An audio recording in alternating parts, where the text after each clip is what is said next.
coming down. Does he have it? Medeiros is going to get it. Medeiros They're going to toss it. They haven't got it. He's on the outside line though, going into the fastest corner on the circuit. Surely this can't work. Dominic Ligner has got a sensational run outside line now though for the heavy braking zone. Around the outside goes the Audi R8. Look how much Miller's caught back into play. Exactly. Miller's still start dropping. He's not on second and change. All of a sudden, Miller's back in play. Can Barry do it? Big Barry's going to do it. Big Barry!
Good evening and welcome to the Lightspeed Racing League Round 7 live from the RedBull Ring in Austria. I am James Parfitt. I'm going to be joined in the booth by the one, the only, the mighty Biggles here this evening. We're currently at the Red Bull Grand Prix circuit. 2016, it was first sort of laid out and it's now still in use today. 4.318 kilometers, 2.683 miles, 10 turns, and a track record of 105.619 by Carlos Sainz Jr. in the McLaren MCL 35 in 2020, believe it or not.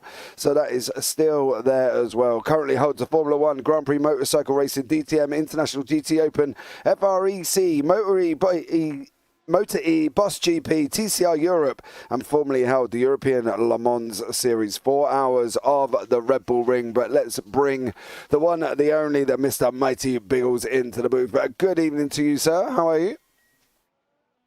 Listen to the sounds of music, of course, the Red Bull Ring. If people like reference to that, that is obviously in Austria, the home of Mozart, Strauss, and Beethoven. Arnold Schwarzenegger as well, too. We got those standings up there to go through there for everybody before we talk about the gigantic bull statue.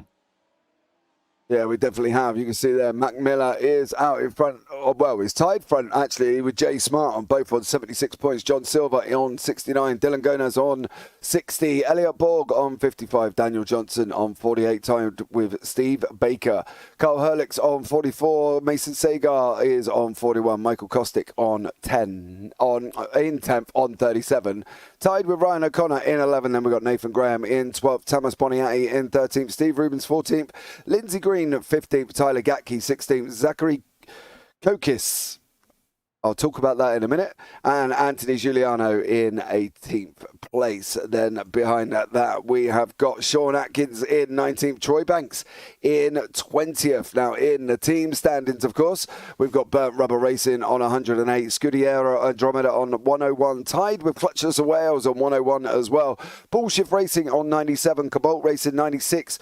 Shyline Racing on 78. Victoria's Secrets 76. Broken Wings Racing 64. And Blue Bowlers at the bottom on 63. But it is the Red Bull Ring, it is 10 turns, and it is a very, very tight circuit here this evening, Biggles. What are we expecting from these guys? We've got about 10 seconds left to practice before we go into qualifying this evening. Maybe plenty of wrong anthems and flags played over the years and the ceremonies on there. Total of 24 drivers in 13 different countries were on won the Austrian GP in the various years, of course. We're going to talk about the F1 itself. British and French tend to go here the best, my friend, with 5 wins apiece. We got US drivers. Oh, switched that one up there. Only one Austrian has ever won at home, being a triple world champion. I'm sure you know who that is, don't you? Niki Lauda. Yeah, correct on that one. You better get that one. I'm not sure how many other Austrians you would know about that one. But on average, my friend, each F1 team's Twitter will take a music reference to The Sound of Music over the weekend of motor racing. The reason why they do it, of course, because The Sound of Music was filmed just in the Austrian Alps, just not too actually far away from here in Spielberg. But for now, the only music you're going to hear, my friend, is the W12s roaring their way around. That's 10 turns, of course, and track limits. Well, they are not like Bathurst, my friend. The wall's your enemy. The track limits are your enemy in Spielberg. Absolutely, they definitely are. What is the format where we're going into 15 minutes of qualifying, and we've got a 3-lap sprint race there. Then we go into a brief little warm-up before we've got a 40-lap feature race here with one mandatory pit stop of tyre changes. So we will keep an eye on that one and let you know who has changed it onto what and when and how. And everything else, they can run 100% fuel, so they will not need to fuel at all, which they can't generally anyway, but they will have to make a tyre change. As I say, the track limits here at the RedBull Ring are excessively tight at certain places. And then, just for good health, you can abuse them at other places. So, consistent all the way round, Biggles. Where would you abuse them? Let's go on board right now with Thomas putting a hot lap in. Elliot Borg, any of those drivers at the moment, go on board right now and give us a hot lap around the Spielberg. That's not the way to abuse one of those corners at the moment. That is the top of the hill, of course, which is your essentially what your turn 5, I'd like to call it. There's a kink in there. But Jay Smart's on a flyer. I'm not quite sure. Jay Smart, let's look at the drivers, of course, and that sharp in the business end of the championship standings at the moment. I think you are going on Jay Smart. That's right on board Jay Smart, making his way down the hill. No, he's coming around what is effectively turn 4, I believe.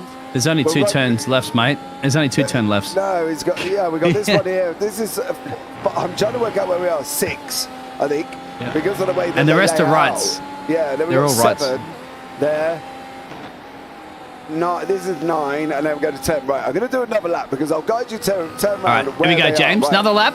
Let's go. Lap. So this is where they distinguish on turns. We're going to have Jay Smart go on pole. No, Jay, don't give us another lap, Jay. Oh, damn it, he's not going to do it. Find somebody else. No, Giuliano, that's not good. Off he goes. Right, so let's try and find somebody going in. Let's find a driver that keeps it on the track for 2 seconds. Here we go. Mason Segar. So we're going to go down. This is effectively turn 1, okay? So we're going to go down turn 1. We're going to try and stay on the right-hand side. We want to keep it out of that yellow hump. As soon as we hit that, we're done. Now, effectively, what they've done is this corner here, which is his left-hander, is turn 2 before we go into turn 3, which is this one. So there we go. We're going around turn 3 now, which is Remus. And then we'll go down through into turn 4. Now, apparently, this is a straight run. So turn 4 is at the base of the hill, which is Schlossgold, which is a downhill off-camber braking corner. Right, so there we go. We go around turn 4. We're going to come around turn 5, which is this bit. Turn 6 is here. And then we've got turn 7. There. Turn 8, which is this one. And then we go straight run down to what they call effectively is turn 9. His actual name is Rin. And then there's this no is names. Turn 10. That's where you can run valid. Yep, go ahead, James. This is your hot lap.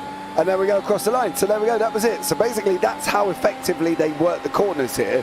So if you hear us say we've gone from 1 to 3, it's not that we can't count. It's just the fact that we don't class turn 2, which is this one effectively here, just before the bridge, as turn 2, when it's not really a turn, but there we go. Depends if you're. I learned about that one recently, James, it's because with the 2-wheel machines, not the 4-wheel machines, that is actually a high-speed turn if you're on the 2-wheel bikes. Anyway, would you like a hot lap around Austria with somebody that knows Formula 1? Sorry, James. I have to do it to you. Do you know why I know this one, James? Because I clearly haven't got anybody in the booth that does that. Well, I clearly was featured from the form. I was featured on the form. We go J Smart maybe. We'll get somebody starting a flying lap. There we go. We go Ryan O'Connor. Did you not realize I was featured for the DHL Fastest Lap Award in Austria a couple of years ago? You didn't know that one? All right. Who are we going to go on board with? Yeah, we're going Ryan O'Connor.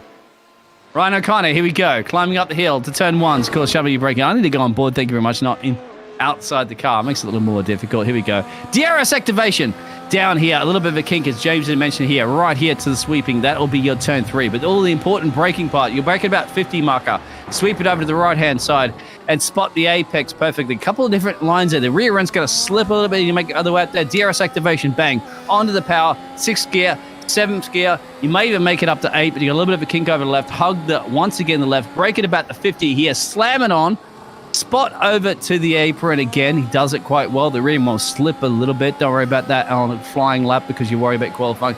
And then downhill is a little bit more of a turn because it tightens about here and the rear end slips out. And of course, you're climbing way up the hill. This is just basically pedal to the metal, lift a little bit, sweep it all the way over the right. Very, very tricky, of course. Back up in the 7th gear. And then your series, basically a couple of right-hand corners here, spot that 50 again, sweep it over here, and then straight into the pit lane. It doesn't even give me a full lap around Austria, but there it is right now. That's not your DHL fastest lap around here. But then again, you have more to go.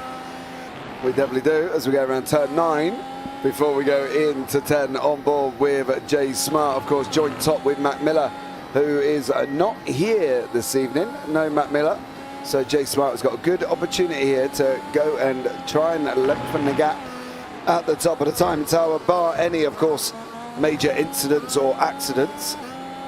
Hopefully we won't have a repeat of the GT3 race that went off on, where are we, Wednesday, Sunday, because that was a little bit manic. So if you haven't seen that one, you can go back and check the video out there as well, because it was a little bit interesting, to say the least. But, was it really, James? Yeah. Was it really, James? Yeah. It definitely. I love the fact that you say, was it really, James? But yet Biggles forgot that he was at Daytona with me on Sunday for the GT3s. Mate, I fly me everywhere in the world. I don't even know where I am half the time. Mate, I just look at the little flying map. Oh! And that's a snap of speed coming out of that one. We've got to watch that one out of this camera angle because of the fact that there was another car there at the same time. So let's have a look at that. Should have thrown him off. The car was on the gravel track, but let's see what happened here. So he goes here. Watch the car. There's a car on the right-hand side here. He lost the rear before. Look, I think. He's already unsettled the car, but there. watch this car here. That's where he snapped it. Yeah, but watch. There. Oh! Boom.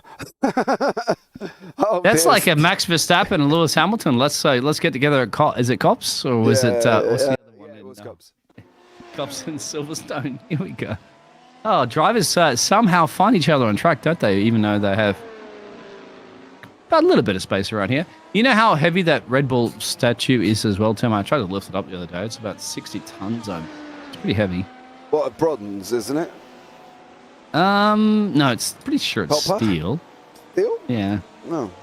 It's a very bronzy it took coloured. them. Well, I mean, so's the It took about a year and a half to build. 14 meters high and 68 tons. Okay, let's see if we can see it from the blimp and have a look here with Ryan O'Connor. And you know for a fact that's where all the orange flares go off, don't they? That's the stadium. Yep, there it is. That stadium there, that's the Orange Army right there, right in front of the ball.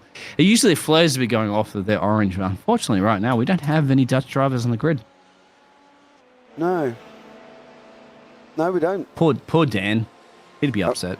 Yeah, we've got an American, Canadians, and Colombian. So Dylan Gonez and Tyler Gatke from Canada, and John Silver from Colombia. Biggles. John Silver. I'll tell you what, here's a bit of trivia for you, James. Okay. When's the last time a Colombian driver or a US driver has won, or even, hey, let's even go 3 of them. Colombian, United States, or Canada driver has won a race in Austria. That's one anybody in the chat there for your F1 history.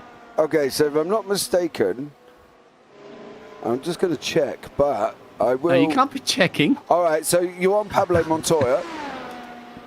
Yep, he's the only Colombian driver, I think. Well, there's been two, I think, but anyway, but that's, yeah. We got, Canadian drivers in Formula 1. We've had US drivers in Formula 1. We've had a Colombian driver. So who's the last driver out of any of these nationalities that won a race in Austria? Because this track's been around a while. All right, hold on. Did he ever win at Austria? Yeah, that's one for the chat, 2002. sure. Hold on. No, he come third in 2002. You can't be researching this Yeah, one. I'm Googling, mate. Google's a wonderful thing. I expect it, you expect the chat to have a J Smart on top. You know what I mean? Austrian Grand Prix winners. That's all I'm going to Google. So let's see if we got anyone that we can see. Where have they got to be from? You could go back to the 60s if you need to. It doesn't matter. Anybody in history. All right, I don't think hold this on. track was around since the 60s, actually. Right. Canadian driver was Jacques Villeneuve in 97. Austrian driver, obviously, was Niki Lauda in 84. Australian driver was Alan Jones in 77 and 79. I know, but what about US? Or No, none. No.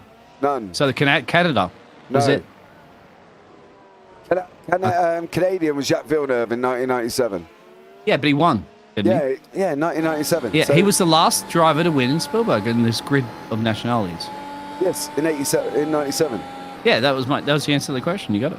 Oh, right, well, not me. But then again, I suppose Google and Wikipedia did tell me the answers, so, you got to be a little bit forgiving.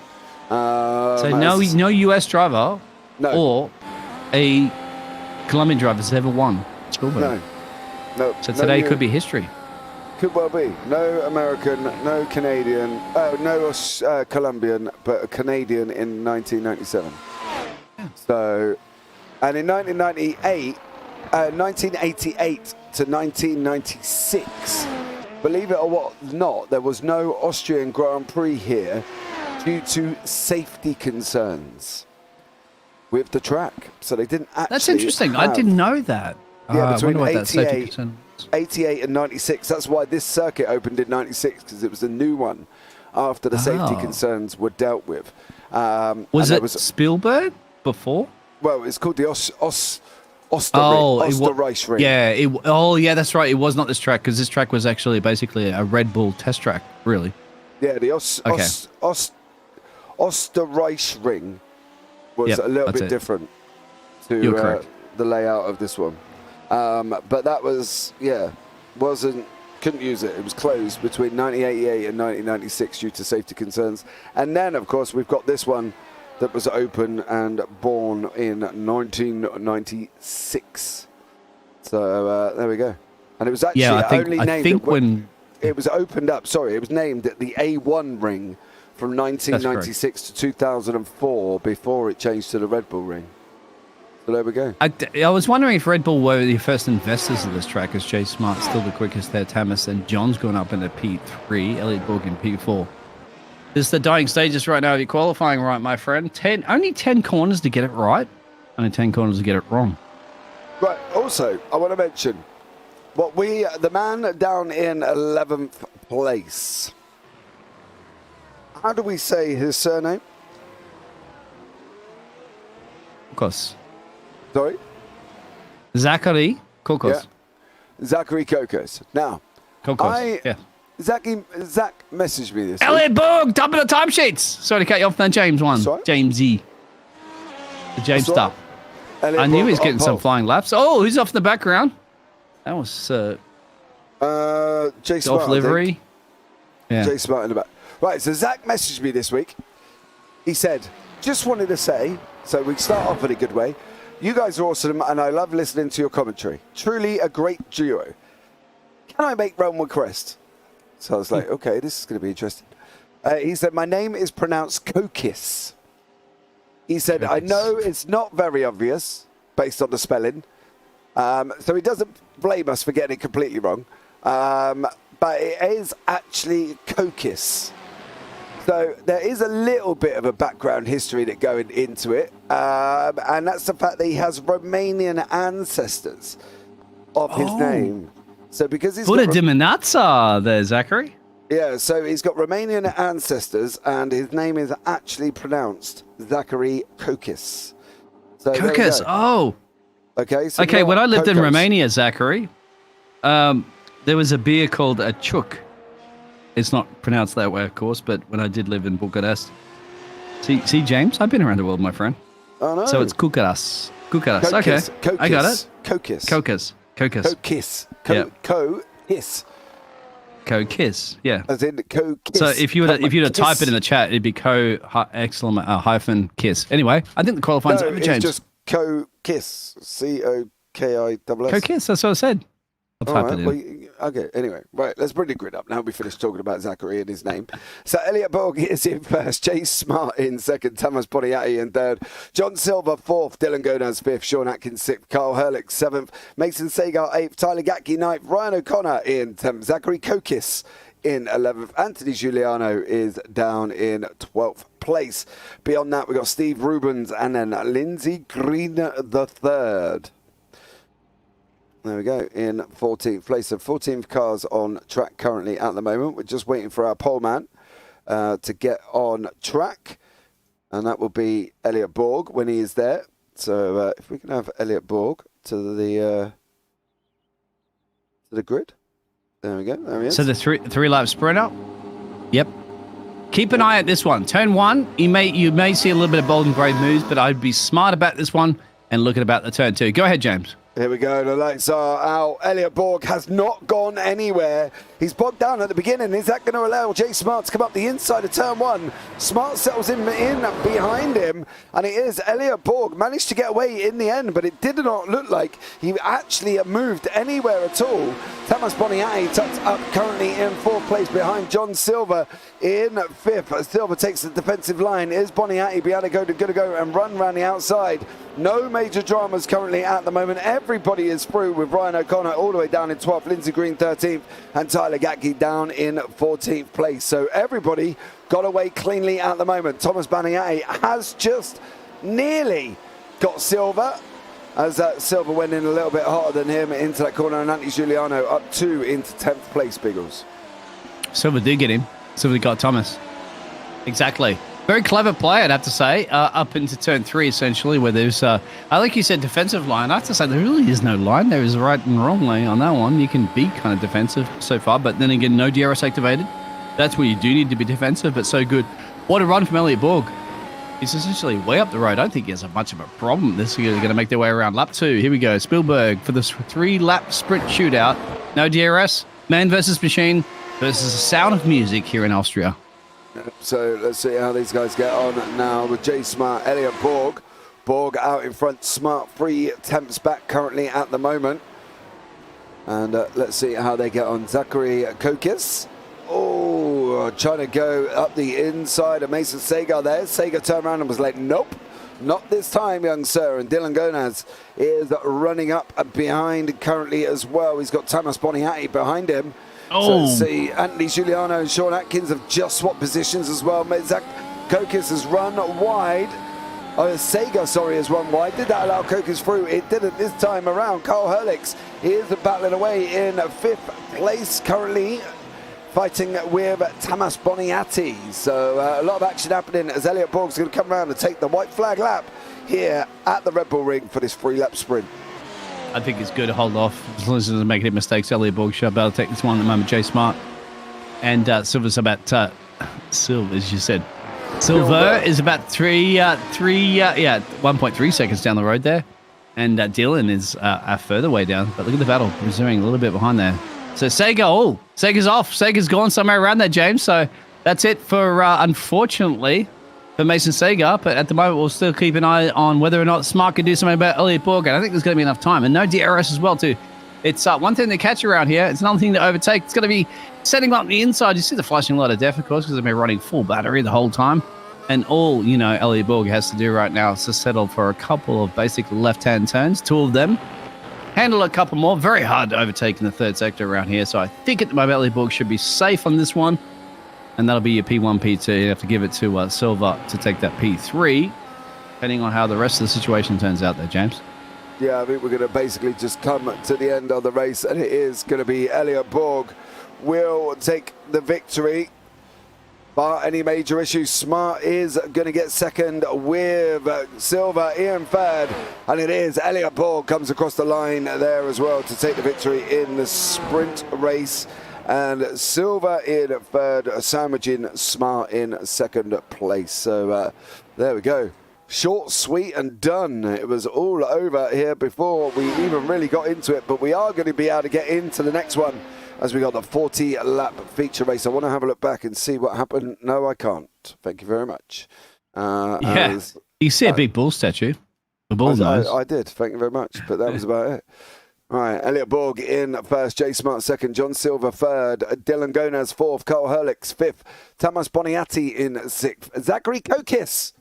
Come on, Zach, you'll love me for that one. In seventh, Brian O'Connor eighth, Sean Atkins ninth, Steve Rubens 10th, Lindsay Green 11th, Mason Sagar 12th, Anthony Giuliano in 13th, and Tyler Gatke down in 14th. He will love both of us, Biggles, if you could get it right as well. That would be awesome. That's Kokis. You did it. You're right. It. Yeah, who was the man that finished third in that last one, Biggles? Elliot Borg? He finished first. No. Yeah, he did finish first, exactly. I was testing on that one. Who was third? Oh, I know he could be talking about it, of course. It's Sylvia.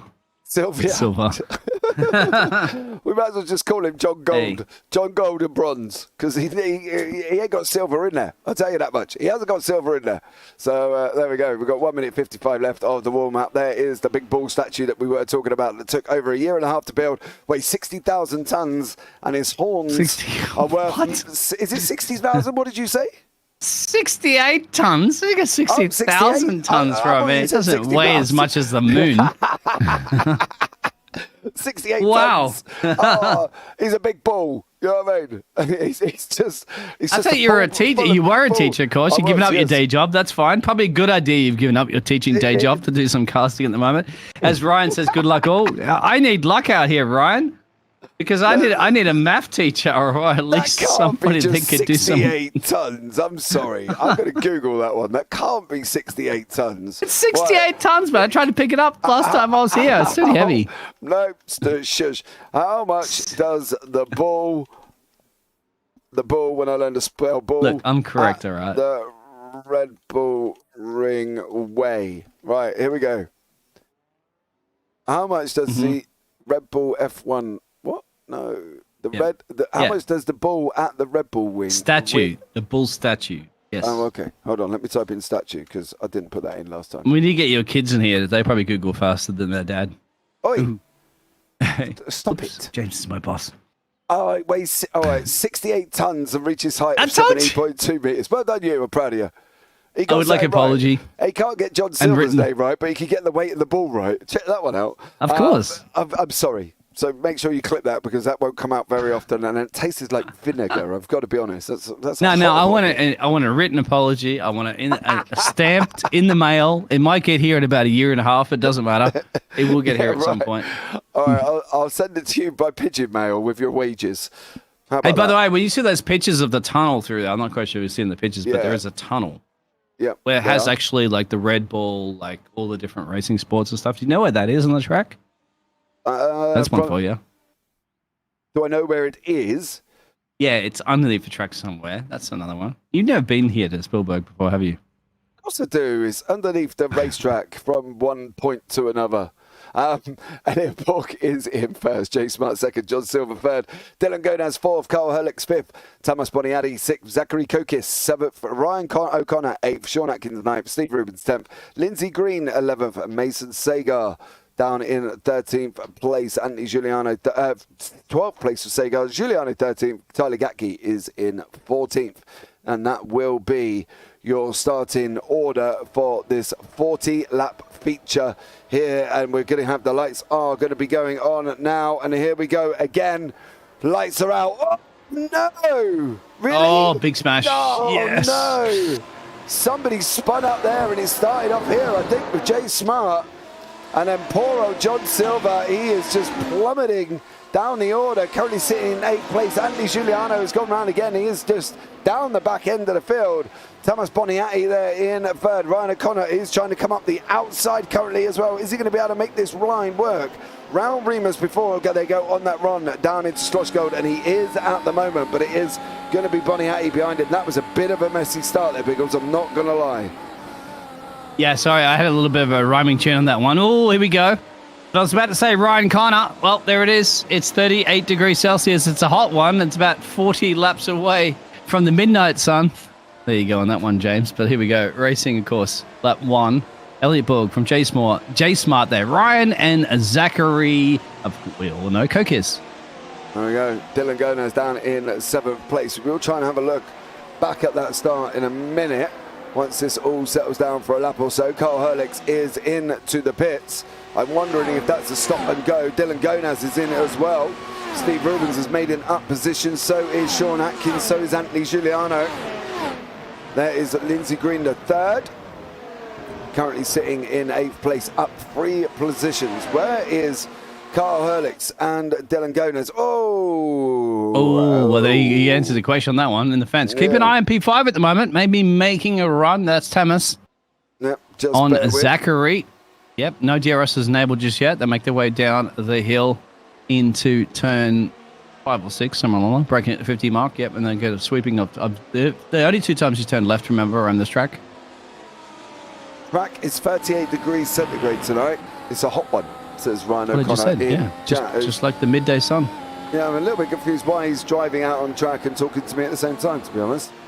He spoke before the start of the race. Oh, did he? He spoke to you before they started the race. Okay. Atkins is also putting pressure on Green, so that's Sean Atkins and Lindsay Green is the 3rd. That's pretty close building up. That might be very well you're looking into an overtake if they can get a good exit out of turn 10 coming up very soon.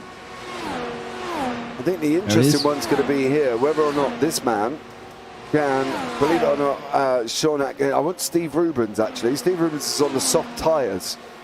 He's the only one in the field that's on the soft tyres, but Sean Atkins, DRS wide open over on Lindsay Green here as they go on that run up the hill into turn 3. This is going to be job done. Yep. Yeah, it's going to be No, not necessarily, done. My friend. You break a little bit deep, you can do the switcheroo on this one. See, you compromise it just like that. That's what I'm telling you, James. I've casted about 2 years of Formula 1, and the inside line is notorious here in Spielberg if you get it all wrong. Loud pedal is not your friend out of the top of the hill. Yeah, it definitely did there. We think Tyler Gatke has had a game crash, and that is why he is not in the race. We will try and have another look back at that start, find out what actually went on there, as we can see here with the guys currently on the grid. But let's have a look back and see what happened. I think it was Jay Smart that kicked all this off. Yeah, do it now, James, before the DRS kicks in a little bit later on, for sure. You're right on cue. Oh, bog down. Oh, it was. Oh, massive bog down. Yeah, Smart didn't go anywhere. And it caused a collision of everybody else, like on the not bog down. And luckily, they're still pointing in the right direction. Probably damaged, as you mentioned. There was a couple of drivers that visited pit road. Yeah, I want to see. There's Anthony Giuliano. Just missed him with Sean Atkins. They come to contact as well. We're going to have a quick look at that one. That's why we're here in the replay. So there see that. Yeah. Bog down. Oh, look at sliding through the middle there, Anthony. What a great job there. Is that Anthony? Yes, exactly. Almost getting all those places, but too much speed into turn 1. That was the only problem with Anthony on that one, but great job there for the race start. Definitely was. Kokis is there with John Silver behind him currently as at the moment. Dylan Gonaz, currently DRS wide open, chasing down Carl Herlix. Tyler Gatke has had a crash on his game. So Tyler Gatke, their game has crashed. But it was definitely Smart bogging down, and he kind of caused a little bit of a knock-on effect, didn't he, really, after that? And then it all kind of went a little bit, sort of, for a politer word, a bit Pete Tong. But he is out in front at It's all gone Pete Tong. That's Tong. a reference to the 90s and all so forth, to the noughties, as they call it. Yeah, you're right on that one, my friend. The clutching, engaging on these W12s is so difficult. That's the reason why you can bog down. The race start is so crucial. But it is what it is. Of course, you still have some more racing to go. So one soft tyre runner, a couple of hard tyre runners up. They've been visiting pit road to go to the end. Jay Smart still in the lead of this race by about 2 seconds change. Broken that DRS. crucially, almost look at that interval time there on the timing table there, James. Everybody almost broken the DRS. It's up to Rubens, I say, in P7. He has to really utilize those soft tires. He's in the DRS activation now, James. As you've seen Dylan, of course, they're in the DRS activation there, but they're hard tire runners. But I think, James, maybe, if he doesn't get an overtake done soon, keep an eye on Mr. Steve Rubens, because he's got to make use of that different strategy. That's the key, I think, right now on the soft tires. Oh, yeah. You gambled on him, you got to make him work. Yeah, he's got to be pushing like an absolute trooper, and if he doesn't, he's going to be in serious trouble here, because I think at the end of the day, you've gambled for the softs, so make them work. Get the run. Yeah, good to get exit here. Get a little DRS activation here, climbing up the hill, of course, a little kink, as we call turn 3. Make you up the top of the hill. It's going to be a little bit too far back to set anything up on Sylvia, but for now, we get another DRS activation. We can make it stick here. You see that roulette box open? Bang. There's your British mail.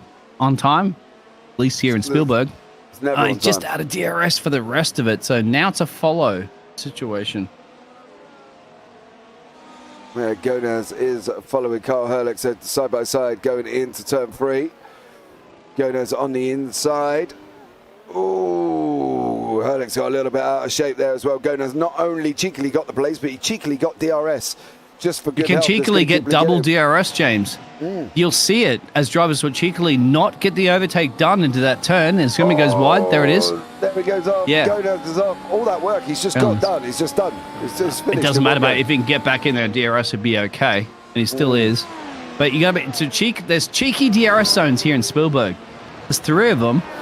And you'll be surprised, my friend. Drivers will actually deliberately not cross that point. I'll tell you when that point's coming up as soon as we're watching on board with Steve.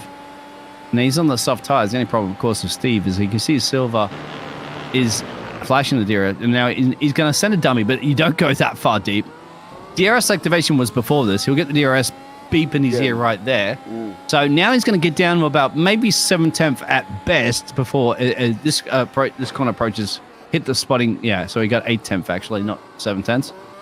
As you can see, Silva's doing a fantastic job on the power, on the right power. And then the rest of this, my friend, you have no DRS. It's just a matter of how you handle your lefts. Climbing up the hill as well to get your power down here. You don't see that many mistakes around Sector 3 here. I love that corner there. Sweep it over to the right. And then this is basically following around. The biggest problem with these 2 corners right now, James, 9 and 10, is your off tracks. Get too wide out here, you're getting off track. And same now on the last corner. The worst thing is that corner before turn 9, you can actually go out a little bit further. So you don't actually get a full, you can actually go out a little bit more. But it's here now. There's your opportunity. Get on that DRS. It's going to come down to probably about 3 to 3.5 temps by the time he hits the corner. And look where Silva is because he was back on the racing line. Exactly. He's blinking light of death, which means the battery. This is where you could take multiple lines through here. And both of them have chosen the racing line. And actually, I have to say, Silva's done a fantastic job there. Look at the exit power out of it. He's just covering it off brilliantly. No overtaking opportunity right now, as you can see on board with Rubens' front wing. He has to sit here and just try to see if Silva's going to make a mistake more than anything. And just follow the leader for a little bit. The only problem, of course, as we all do know with Steve Rubens and the 25 machine, is that he's in the soft tire, so he can't go as long as the rest of the field. No, but he really needs to kind of be making that gains inwards, doesn't he? That soft tire should really be pushing him along here. He should have really, in an ideal world, gone past John Silva already and on his bike up to Kokis, currently sitting in 5th place. So the problem is for Rubens is he's not quite making that soft tyre work as effectively as what he probably in hindsight should be. And now one of the corners he's losing so much time at is this one at the top of the hill. He takes a different line, he goes tighter, he hits the inside bump. But really, we're 9 laps into a 40-lap race here. Take it a little bit wider. Come out of that bump. There you go. There's the bump. Slows the car down. He can't get on the gas. Silva's 7.5 temps up the road. But, James, this is realistic. This is very realistic to Formula 1. Now, I'm used to the F1 game. All right, the F1 game basically substitutes the tyres and says, okay, if we're in for essentially you look at it, about a 40-minute race, what they'll do is a 40-lap race, is that they'll just crunch those tyres down so they wear a lot quicker.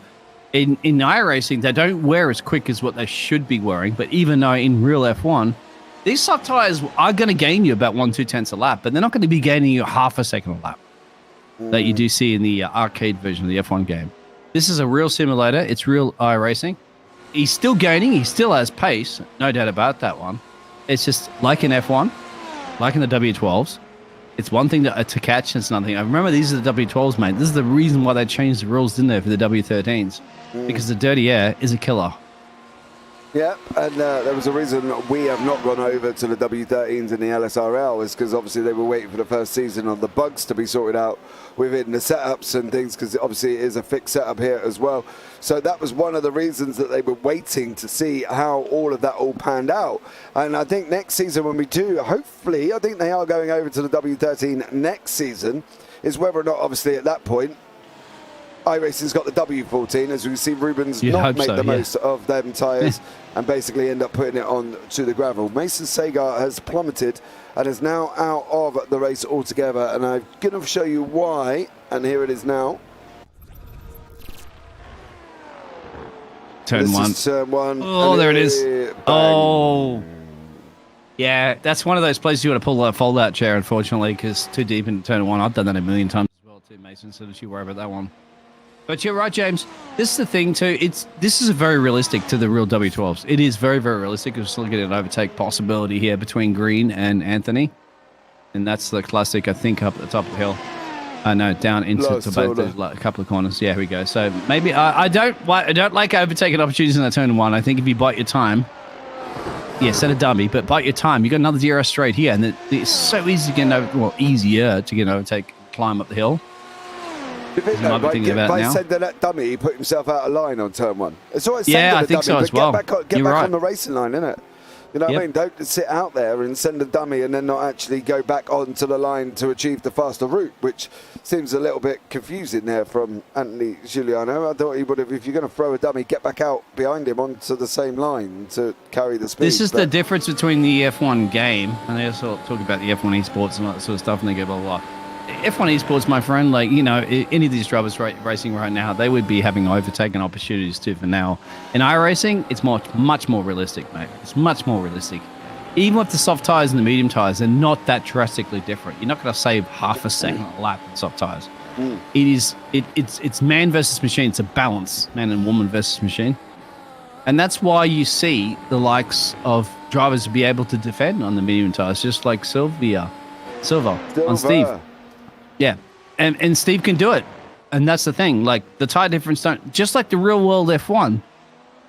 You can watch the real world F1 last season here at Spielberg. You're not going to see somebody on fresh, unless you're like Lewis Hamilton or something like that. Like you're coming out there, or Max Verstappen. You're not going to be shaving. Oh, side by side, cut the top of the hill. We can see this again. Straight line speed. This is the difficult part. Who gets the DRS? Well, goes to Lindsay. Yeah, I think. There, Giuliano just made that pass before the DRS line, and Green then just got the DRS. And a spin in the background. There it is. Yeah, Giuliano, he kind of locked up to try and not hit Lindsay Green, who kind of did squeeze him going into turn 3. And unfortunately, he did drop down there, and well, he's down in 9th place, up 4. It's too much speed going in the corner. What he was doing is trying to keep the speed with the driver that got the DRS, and that was a difficult. It is a difficult thing to do. Anyway, Dylan back out from the Victoria's Secret. It is a secret. Not a secret no more. Dylan making a pit stop. Required pit stop, as you'd mentioned there, James. They do have to do it. We're about 13 or 40 through the race. Tires. Oh. He's not come off. As we know with iRacing, there's that lovely, wonderful glitch that doesn't change the tyre compound to match what they're on, right? So if he started on the mediums on the first pit stop, and I'm showing him as mediums on our timing software. I would imagine he has changed, James. I think so. I really do. I don't know. It does that. Well, we'll get back to you. We'll have a look. Yeah, somebody else who goes in and we'll see if they come out and the timing software changes their tyres, and it hasn't changed. Thomas needs to chase down Ryan here. Gets the DRS because he's crucially in the DRS. He got it just before the activation point, believe it or not. It's all about the exit out of turn 1. Now, follow the racing line, not the car. There it is.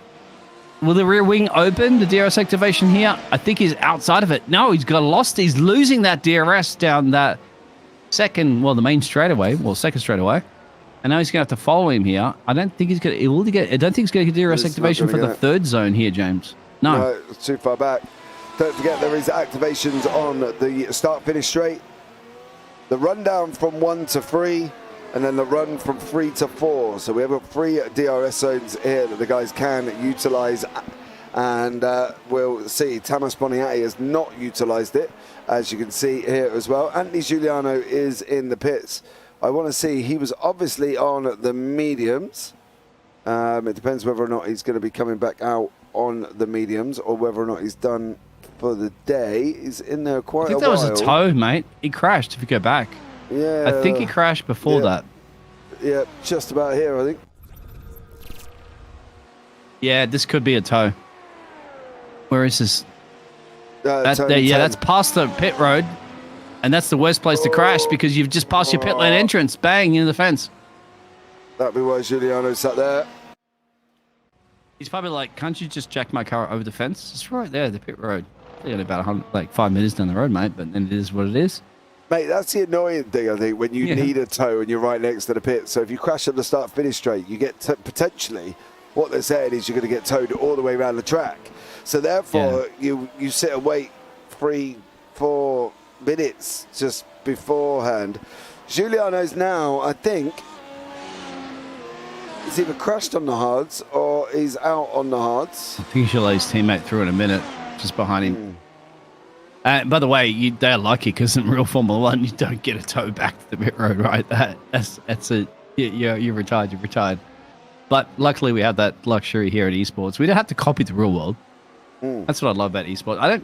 I love to have rule regulations and stuff like that. That's similar, of course, to the real sports. But we don't have to copy what the real world does, do we? Because we have the luxury of changing the rules. We don't have a big F1 association and all these governing powers to rule their advertisers and all that sort of stuff to say we don't want this and we do want this. We can change it. We're allowed to, aren't we, Jim?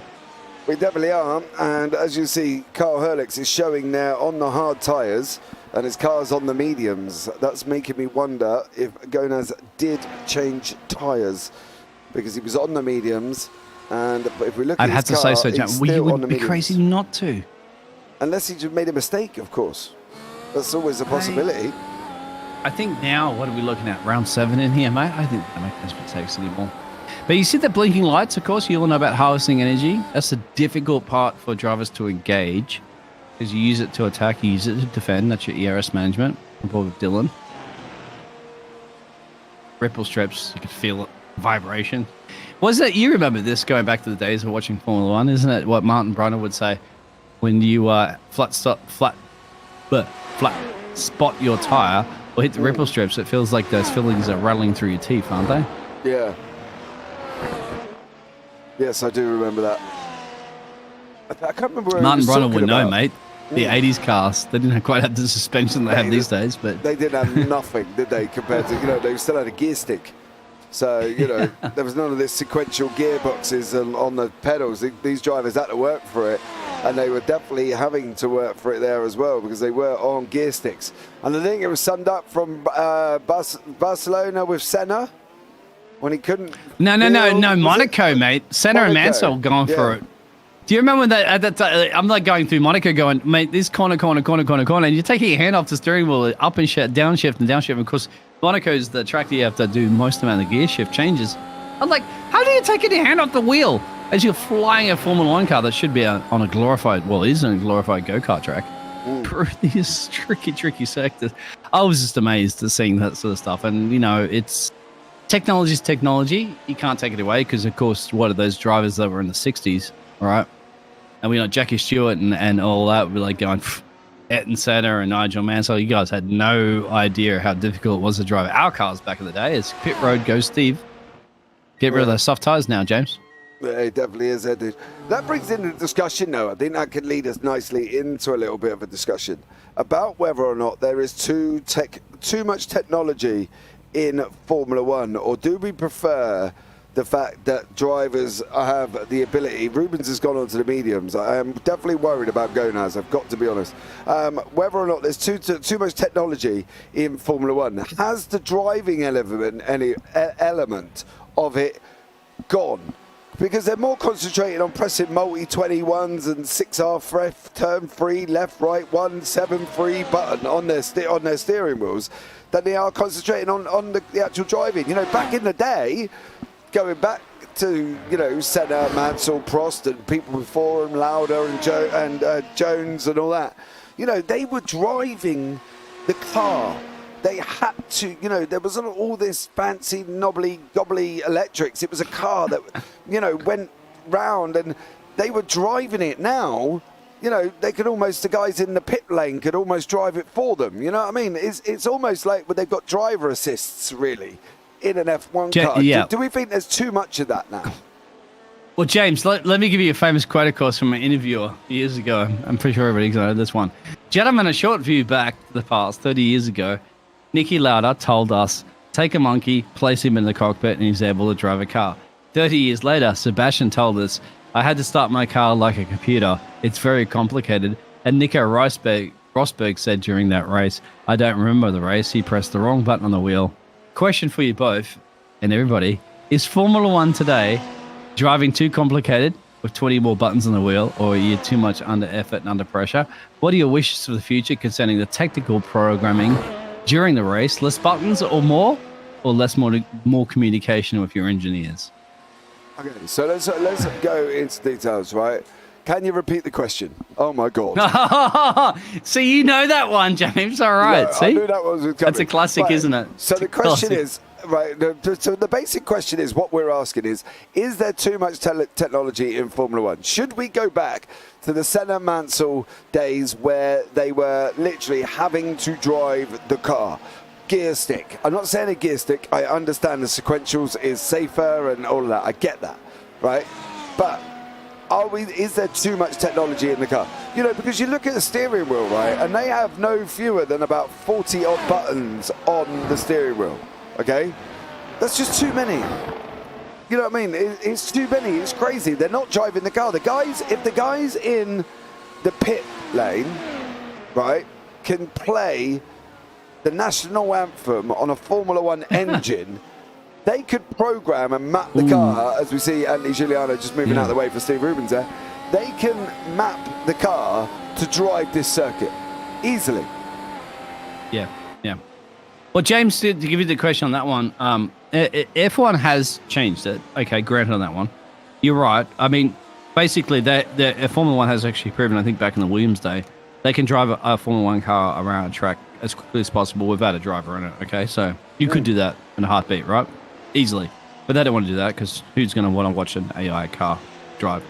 Second of all, they have limited active suspension. They limited all these extra gizmos. And of course, recently, I'm saying recently is in about, 5-6 years ago, Red Coat and everybody else out there would know that, they got rid of traction control. And since they got rid of traction control, it did heat up a little bit. You saw a few spins from drivers you wouldn't usually see and all that sort of jazz. So they are trying to eventually slow down the artificial element, the computer control elements of a car, and to make it more racy, pacey. Now, going to gearboxes and stuff, you can't anymore because sequential gearboxes is just too quick. Even like the likes of the best Formula 1 drivers on the planet could not be able to upshift and downshift as quickly as what you're never going to have an artificial gearbox do. So I wouldn't bring that. And besides safety now, taking hands off a steering wheel at X amount of kilometers is just too dangerous. But yeah, they have slowed traction control down. They are making changes to try to slow. Formula One always tries to slow. Remember groove tires? Yep. Instead of slicks? They did that because the V12s, in just exactly as what Conway had mentioned, too quick. Yeah. They were too quick. They were too dangerous. And F1 was like, damn, if this Ferrari goes off and hits a wall at X amount of kilometers an hour, regardless of how safe these cars are, we might have a dead driver or a very seriously injured driver. So they are doing that. They're also thinking about that, for sure. And they're also thinking about how do we keep the same racing element in there, how do we make it as fun as possible and blah, blah, blah. I don't know. They're the ones who get paid the big bucks to think about this, mate. We just cast it. Fun as possible isn't a steering wheel with 25 buttons, right? Now, I'm looking currently at a picture that I found between an old steering wheel and a new one, right? And the steering wheel I'm staring at is nothing more than, well, how can I put it? Let's just put it this way. There's not a lot to it, and it hasn't got any buttons on it. You know what I mean? And then you've got an F1 next to it, who, well, it's just got buttons everywhere. Dials all over the place. They don't use all It's those just buttons, crazy. James. They probably only use 3 or 4 of them at max. Mm. They have a pit lane button. They have a brake balance button that they would use. I mean, you look at Nico Rosberg said this in effect. He would change the brake bias into corners. And look at Lewis Hamilton. He would never change the brake bias into a corner very often. So different drivers, different things. A little bit of traffic on the track at the moment. As you can see right at the moment with lap cars. But this is actually a battle right now. All behind the soft master there of, here we go. I don't want to see a 3 wide up in here, James, but maybe that question. Don't worry about your steering wheel right now. Worry about, there's a collision. And there's a car on its roof. And that's Sylvia. Silver. Yeah, that's what I said. What has just gone on? That's a nasty collision at the top of the hill. Let's have a look with Carl Herlich's here as well. As you can see, Lindsey Green and Steve Rubens. Silver's in the pits, Herlich's is in the pits, and Gomez is still in there. But let's have a look now. So here we go. There's Carl Herlich's trying to thread the eye of a needle. John Silver's on the right. Lindsey Green's on the outside. Swings into him. Herlich's hit the curb. Herlich's hits the curb. And there goes Silver. Now, I've got to see this. Because, you know I'm a lover of giving everybody sickness and that, right? So, I do Watch this. Let's have a look. He's in that. So Silver's he's gone on the inside. He's like, all right, there's cars are on the outside. He's stuck to the inside. He's doing his own thing. I have to say nothing wrong with the Colombian driver here. He's been tagged there. So, yeah, go back to the others because he's been tagged. Yeah, but he Carl allowed Herlich's room. is in the pits now. John Silver's there. Lindsey Green is still running. But it was Carl Herlich's who put the car into the well, there was the 2 pits. others on the outside. So we No, saw what happened. It was from Lindsey Green and Carl Herlich's. So it was Kyle that did the whole going spinning. Can we go back section and have a once. look at that from the T-cam? I want to see that, yeah. So here it is. No, from the T-cam if you can. Yeah, there we go. So he's gone in the middle. That's and this he can't stop the car in time, so you're gonna have to. What's the curb somehow here? did. Curb. He hit too much power, and that's it. And it tagged, unfortunately, John coming out of the corner. What happened to the other driver as well? Because we know what happened. John He's went still flipping. going. Here is Lindsay now. He's still moving. Okay. So Lindsay was Lindsay's the still happy going. camper on the fruity machine on that one. Yeah, Lindsay is still going. So Lindsey Green got basically was the one that come out on top of that One day incident. I'll get his name right. Oh, picking on me. All right. I'm not picking on you. You know what I mean? No. Conway is now. Frickin' John Silver, he's put. Conway. Frickin', he even put frickin' Hey, John Conway Silver. agreed on me. It's not Glock trying to do that one. It wasn't anything else. Anyway, we won't talk about that. But here we go. More battles See, on I track. don't know. Look, right, we got in the chat like Dan Recco, F1 is an innovation, right? It's not getting to the point where it's racing. They could literally drive these cars round the RedBull Ring from the pit lane. Right, and they proved it when they were in Parfitt. I think that was the biggest proof, the fact that they played the national anthem, and it isn't the first time they played national anthems on the. You could drive. I could drive this cars around since the 1980s. They did it. Proved it in the 1990s. Exactly. I could sit there with my hands off the wheel, and this car could drive me around this circuit. But I just think that there's just too much. I want to see, gears. Well, why don't you watch IndyCar, my friend? No, IndyCar. They're in a case now. They're not even on top of the car. They're in a case. IndyCar drive the car a lot more manually and closer than what they do in Formula One. I'm not saying I think they should bring a ruling in that says you only allow 3 buttons on the steering wheel: water bottle, radio, and that's it. Maybe they tried to ban bias. radio one year. It didn't work. No, that's I don't want them to too ban much it. telemetry. I think The problem is, my friend, is that water if you bottle, ban the and that's it. technology, they find a way around it.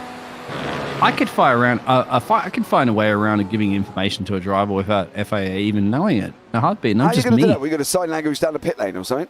No, I used encrypted technology that will snag something sensor on the car that they wouldn't even think about. I mean, it's not that hard but rocket science to think about it. Checked, It's not just Yeah, all but they're about checked by it, people that aren't checking shit. Sorry, my apologies. Checking things that I'm thinking about. The people, you got to understand, these are the best engineers on the planet. They're going to find ways around it. F-ducks. Active suspensions? You all know that. I just think that they need to go back to racing. Apologies there as well if you heard anything on that. I got it. I got it. It's cool. So thank you for that. But there we go. As we can see now, there are 11. Elliot's in. Yeah, in the pits, Jay Smart is in. So Jay Smart, if Elliot follows him, which he's not, Elliot is just about to take the lead of the race here as we're on lap 28 of 40. Smart should, in hindsight, go to the soft tyres. I think we might get Dylan here for a chat too, mate. I think he's in pit road. Dylan Gonaz is sitting in the waiting room for us. Dylan, welcome in. How are you, dude? Oh, still on this side of the dirt, buddy. Yourself? Mate, I'm all good. I'm all good stuff. Yeah. All right, tell us. Not the greatest of evenings. No, not for the Victoria's Secret team here. It's kind of a letdown for both of us here. I don't quite understand either. We both had a pretty good practice. Like, I had an awesome practice last night, and when I got into this session, I was like, I said to my teammate Sean there, I was like, buddy, I'm in trouble. And he was like, no, you'll get it. And I'm like, no, I'm telling you, I'm not finishing this race. And I was right. I don't know what it is either. The track feels different from the practice sessions, but I don't know. Hopefully there's some good battles going on out there. I keep floating around looking for some good ones. Me and my battle buddy Kyle there were having a good battle before I binned it on my own there, but well, Kyle's just gone and flipped John Silver over in the air. And Dylan, real quick there, you said about the track conditions. Is that because of the temperature you feel? I'm not, I'm just probably just making excuses. I don't know if it did seem a bit hotter, but it's just excuses, right? Race car drivers. Yeah, it's anything. Ryan was saying about 38 degrees as a hot one. So if Ryan's mentioning it. That's right. Yeah, it did seem like a little slick Rick out there. I was just like, boys, it's just picture it like it's raining out. And I didn't get the memo, and I sent out the memo. Yeah, it's 35 degrees currently on track temperature. Yeah, she's pretty warm. I don't know. Yeah, Dylan's like, damn, where's the snow? Yeah, that's right. Yeah, it was minus 32 Celsius today where I'm at. So. You could do with being in the RedBull Ring, clearly, because it's a lot hotter. I think Jay Smart is just about to take the lead here. Here comes Jay down. Elliot has not actually stopped yet. So Jay Smart is going to go out back in front. It's going to be what the gap will be between the Clutchness of Wales and Elliot Bull from Bull Shift Racing there. Dylan, okay, so we're going into Magny Core. Never heard of her. Never heard of her? Okay. Oh, she's pretty, mate. You buy her flowers. Mate, she's double dang. She's definitely not it's not a nice track. I've got to be honest. I don't like it. I've driven it in TCRs. It wasn't the greatest. I'm guessing you're going to be practicing this week? I hope so. Very seldomly I don't finish a race like you've seen in Daytona when we had our unfortunate contact in turn or lap 2 there. Like, I still like to finish, I'm here for a good time. I very seldomly don't finish the race, and I used up my fast repair. I got into some more damage, got a wing change, and binned it again. So I'm pretty disappointed with myself, but so I've never been to this track before. I don't even know. I probably have to buy it or something, but you'll be sure I'll practice. I don't want to ever be in this position ever again. Not that I don't mind chatting with you fine gentlemen, but rather we're loving to have you here, mate. Victoria's Secret is definitely a secret. He's talking about me, Biggles. He's talking about me.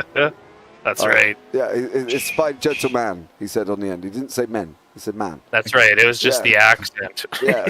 It obviously confused. What I will ask you, though, is did you change tyres at the end of your first pit stop?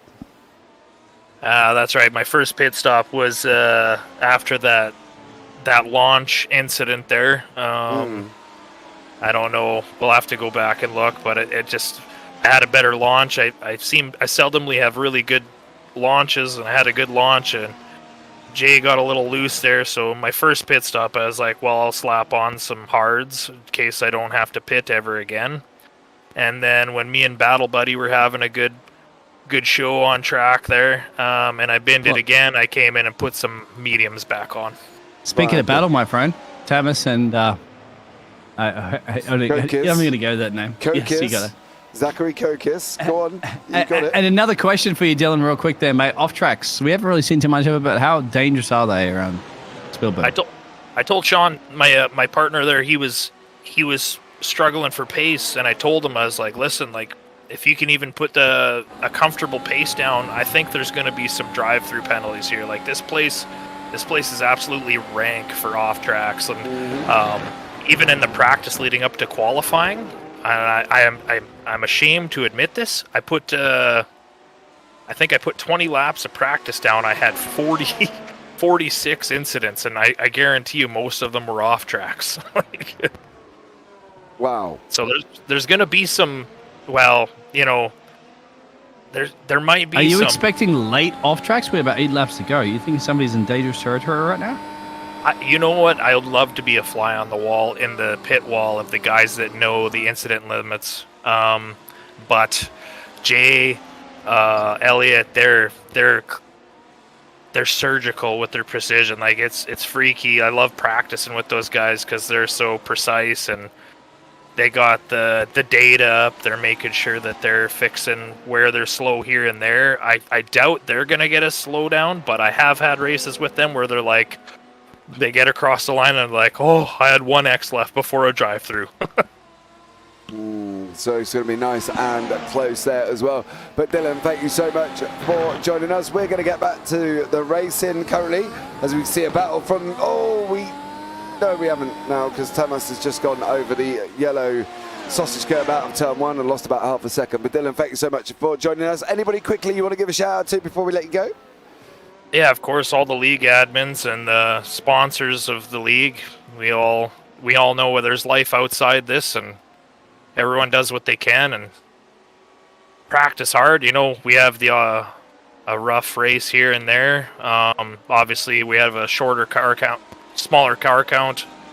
You know, life happens, but this league is turning out exactly how we wanted it to, and appreciate everybody involved and appreciate y'all. I can't wait to sit back and grab a lawn chair like Alonso and just sit back and watch the rest of the broadcast. It sounds like a good idea, mate. But Dylan, thank you so much for joining us. Yeah, exactly. Get that one up. Yeah, cheers, boys. Cheers, man. Take care. Right, Conway, unfortunately you are wrong. You're saying there's no G in Magnicor. There is. According to Wikipedia, it is Magnicor. Oh, Wikipedia is correct. James, and you'd have to heard there, obviously, there from Dylan. He said that, yeah, there is a life outside of motor racing. Guess what? Body out, he's going to go around the outside. Yeah. Is it? Oh! He's locked up. He's locked up. He's got the racing line, James, and it's going to allow him through there. No, it's a lift-off. This is gentleman's agreement, I have to say. No, Coke is locked up going into turn 3. Boniatti hit the brakes like as quickly as he possibly could. And they get a replay? They just missed each other. Watch this. So we're going to go outside. If you have a look just quickly, watch Kokis on the left come in. He come in far too hot. He come in like a hot potato trying to get out of the oven. Locks up. They just miss each other. Yeah, but it's clever. It's clever play to avoid the contact. And Zach is well aware of that one. Yeah. And good play. Well, it's unfortunately cost him a little bit of time. But going back to those notes there that Dylan said, mate, as he said, like, you know, well, you have other lives. I don't think... Dylan, that you're aware that James doesn't have any other life outside of motor racing and esports casting. This is his life, my friend. He has no other life. No. And I'd also like to point out as well, Redcoat and Cree, if you've seen the schedule for this, you will know that they've actually spelt Magnicor wrong on the schedule. They've put it as Magni, as in M-A-G-N-E, and it's actually M-A-G-N-Y, Magnicor. Liquid hot Magnicor? Yeah, and then you can blame iRacing as well, Conway, because they've actually listing it as Magnicor. So M-A-G-N-Y. International Circuit. Somebody clip that and say iRacing, you get your Yeah. Sorted.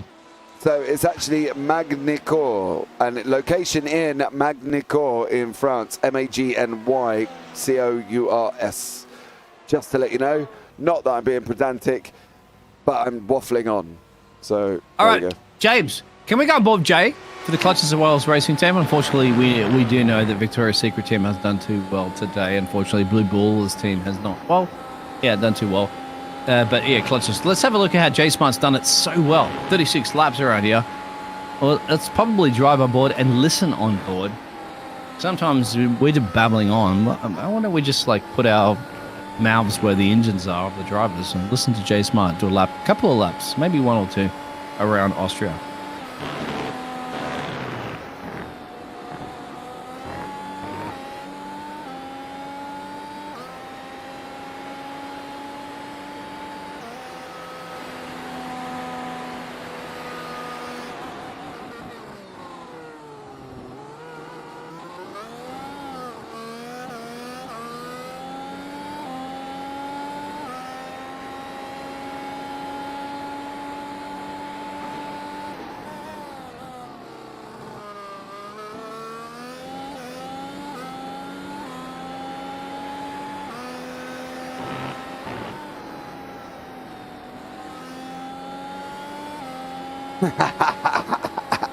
He's missing us. Yeah. Come on there, this is weird. Bring it back. Boys, I don't like it. I'm having PTSD. You don't like the sounds of a Formula One engine driving around here? You got a couple more corners to go, mate. One more corner. Spot the apron. Bang. Jay on the loud pedal. 6th gear, 7th gear.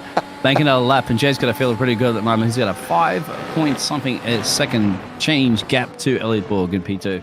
Yeah, there we go. That was the brief engine sounds before Conway had a PTSD because he couldn't hear nothing. I was like, bring it back. I need voices. So there we go. We are back in now. No, because the new F1 cars sound like. Well, yes, they do. I got to be honest. It's not as grunt as the V12. I've got to be completely truthful. Mate, yeah, man, the V12 engines destroyed my ears when I was in. I was in Albert Park. And I did the silly thing of going to a Formula One race and not buying any earplugs. And it was with my brother going, let's say, hey, this is great. And all of a sudden they go, my ears like going ringing for like the next hour going, okay, where do we buy some earplugs? These things are loud. Not as loud as what they used to be. But I still would have rather done that than this. What about Formula E? How about the sounds of Formula E cars? Well, there ain't no sounds. It just goes. Yeah, true. It's like a whistle. I've been to a drag racing event, actually. I did some commentary up at Santa Pod in the UK. I remember watching that as well, yeah. They're loud, as you know. Oh, mate, they shook the tower. Literally, the tower was shaking as well. And I got up there thinking it was going to be quiet, and then I had to go buy some ear defenders for me and my boy. You thought it was going to be quite a drag race when you're behind? I think you're in the tower behind the drag strip, aren't you? Yeah, I was literally in the tower behind the drag strip. It's like being in an airport with a jetliner about to take off. You're right behind them. Pretty sure it's going to be loud. Literally, it was literally hammering the window. The tower was shaking.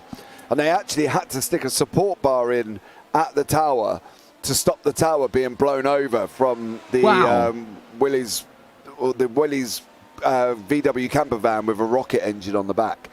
The tower was on the verge of falling. They had to stick a support bar in to stop the tower falling when this rocket camper. Well, James, I think you need to stick a support bar into this race at the moment because, LJ Smart, once he got that, final lap at the moment. So he's gained one position. Elliot Borg has lost one. You have to give it to Ryan O'Connor. He's gained 5, my friend. Looking pretty good there for the Cheerliner Racing team there and up in the P3. Shyline Racing. Shy, exactly, with a C and not a S, but we'll take it as it is. Hey, look, I said that. It's something to do with Chicago Town or something. I'm not entirely sure.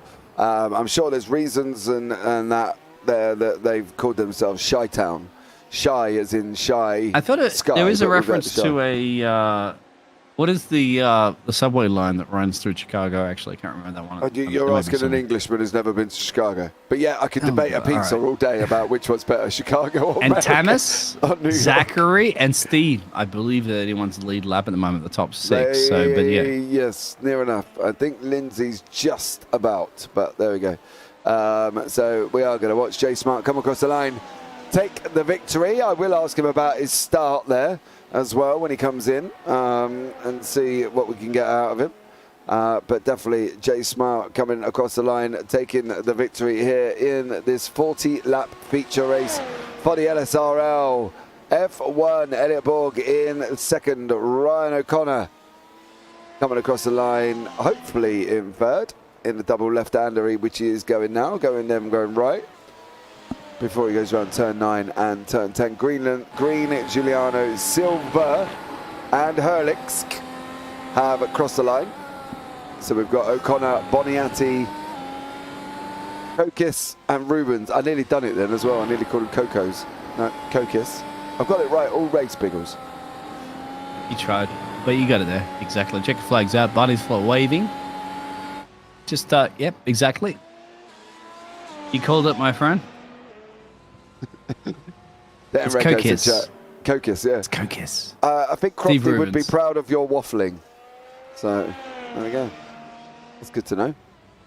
But Crofty has to have to waffle along, my friend, because most of Formula 1 races are a snooze fest for about 50% of it, but nothing you have to worry about here too They're much. not really a snooze fest, right? Formula 1 is split into 3 parts, I like to call it, right?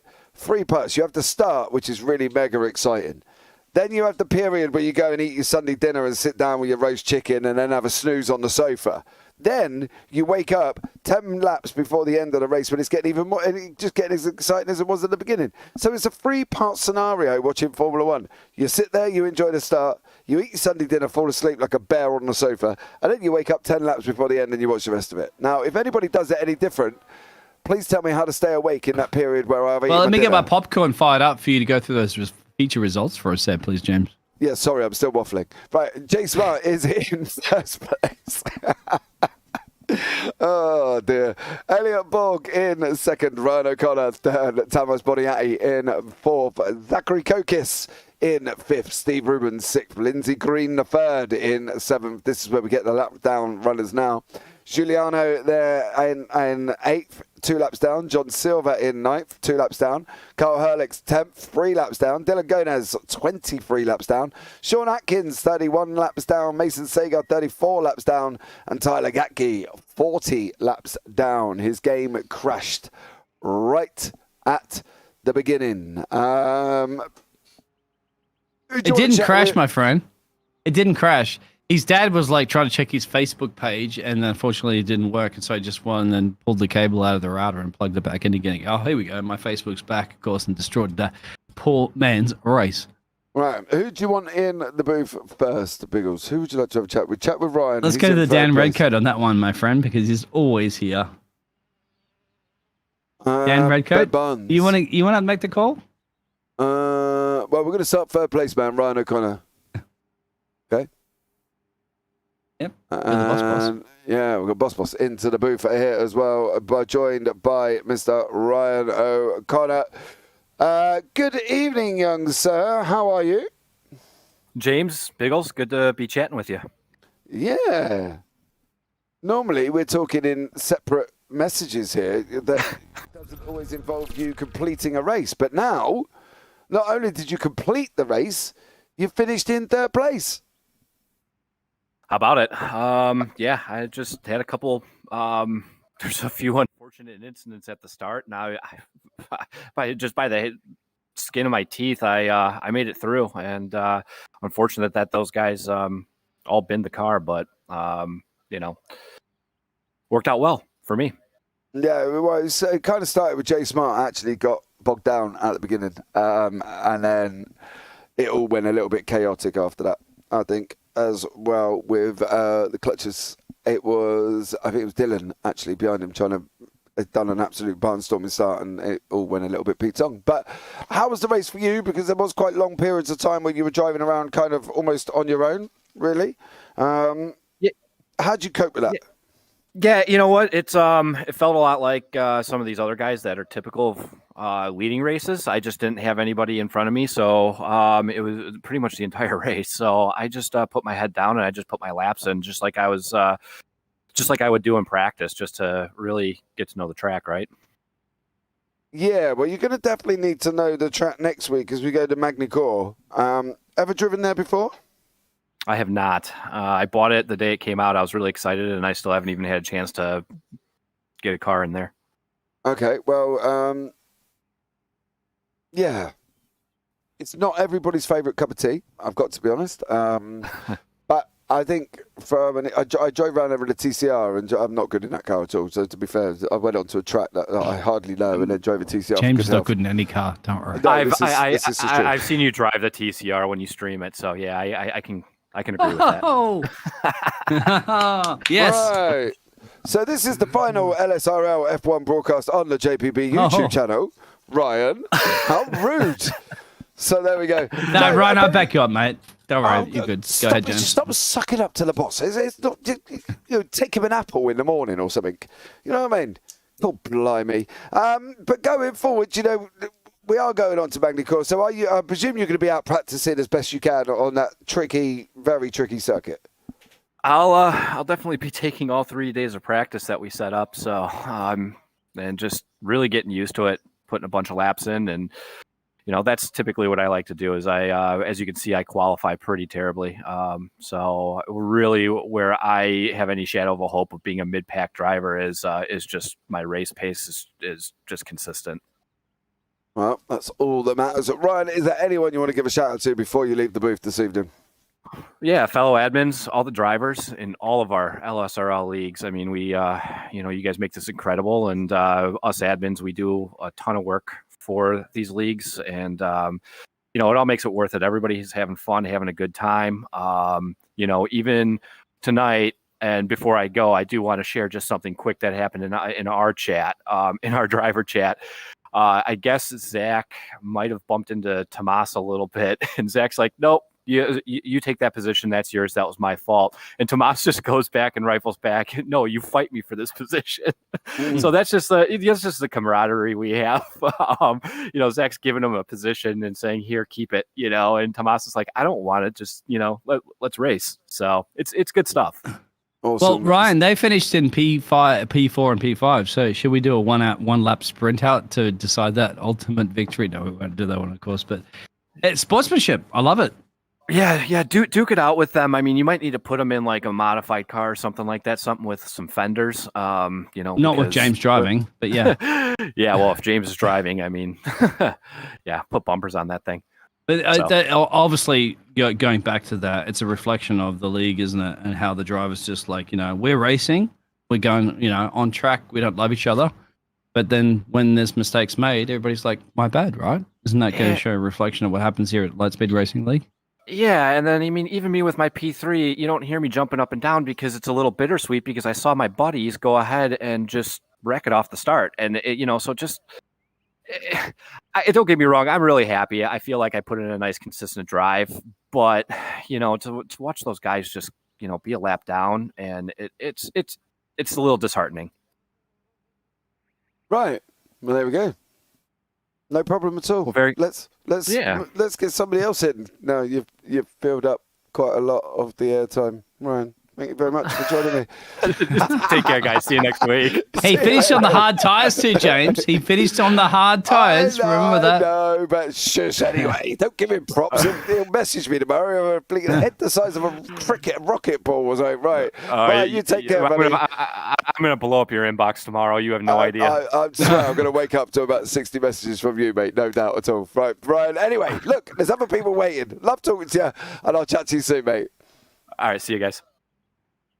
All right, let's bring in Elliot Borg into the booth. Good evening, Elliot. Thank you for waiting so patiently.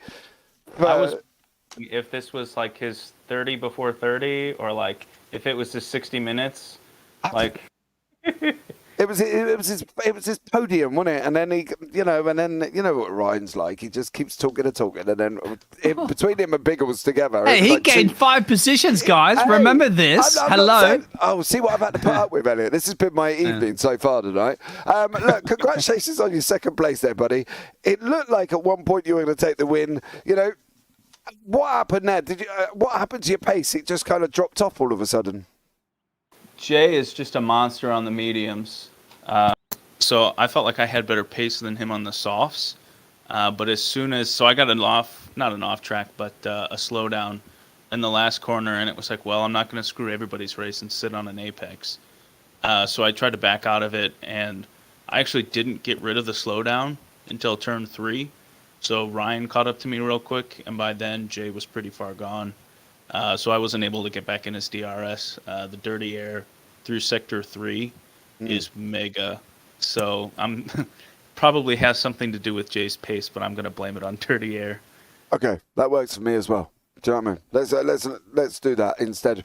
You know, as I said to Ryan, it was quite long periods of time. The same for you, really, that you were driving around on your own. You know, how hard is it, you know, not to think about what you got to do at work tomorrow, or you know what you got to eat or something like that? Because it is tough driving around on your own.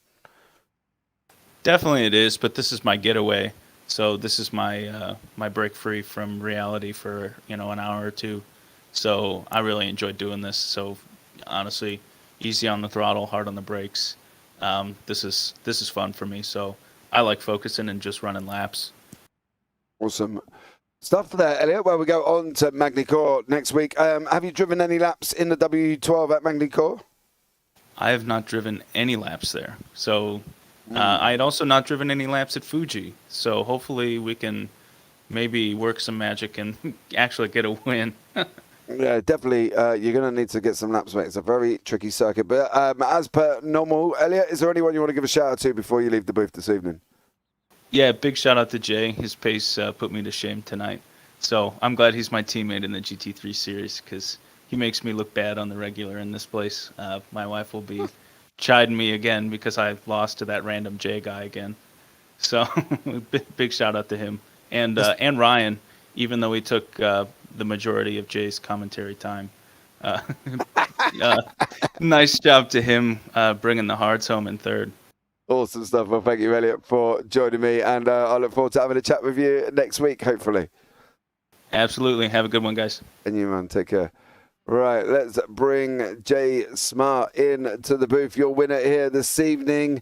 Your man that caused somewhat of a fracas on the start line, Mr. Smart, didn't you, before you decided to get off the grid?